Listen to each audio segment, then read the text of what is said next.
परंतु प्रभाग सुद्धा या ठिकाणी महाराष्ट्रामध्ये नंबर 1 या ठिकाणी बनवला जाणार आहे. त्यावर काय भाष्य आहे? निश्चित काशीनाथप्पा बोंद्रे ज्यावेळेस त्यांची उमेदवारी जाहीर झाली त्यावेळेस संतोष पाटील असल, प्रीतीताई असल यांची उमेदवारी ज्यावेळेस जाहीर झाली, अतिशय सुसंस्कृत व सर्वसामान्य तळागाळातील उमेदवार हे आम्ही या प्रभागात दिले आणि प्रभागातील हे दोघ जण नवयुवक असताना यांनी एक संकल्पना व्यक्त केली की आम्ही आदर्श गाव असतं तसा आमचा आदर्श प्रभाग राहील.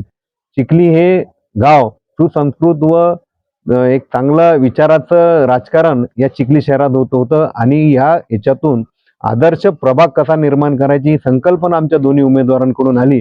निश्चित आदर्श प्रभाग हे निर्माण करतीलच, परंतु या ठिकाणी एक चांगलं सुसंस्कृत वातावरण, एक धार्मिक वातावरण निर्माण करून लोकांना, नवयुवकांना शिक्षणाकडे आकर्षित करण्याचा संकल्प आमच्या दोन्ही नगरसेवकांचा निश्चित असणारच आहे आणि स्वच्छ, सुंदर व सुसंस्कृत आदर्श प्रभाग निर्माण करून एक राज्यात या प्रभागाची ओळख निश्चित निर्माण करतील अशी मी अपेक्षा व्यक्त करतो. या प्रभागातील नागरिकांना पुनश्च एकदा आवाहन करतो की त्यांनी पुन्हा या नगरसेवकांसाठी व अध्यक्षांसाठी काशीनाथप्पा, आमच्या प्रीतीताई व आमचे संतोष पाटील यांना प्रचंड बहुमताने निवडून द्यावे ही विनंती करतो. असा प्रतिसाद. गजानन महाराजांचे भक्त आहात आणि गजानन महाराजांचं दर्शन घेऊन या प्रभागामध्ये आपण सुरुवात केलेली आहे. प्रचाराला काय सांगा? आमची सुसंस्कृती जी आहे की देवाचं दर्शन घेऊनच नवीन कार्य चालू करायचं.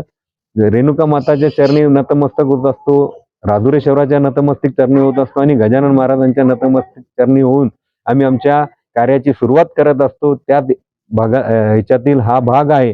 तसंच आम्ही खैरुशा बाबाला देखील जाऊन या प्रचाराची आमची सुरुवात केलेली आहे.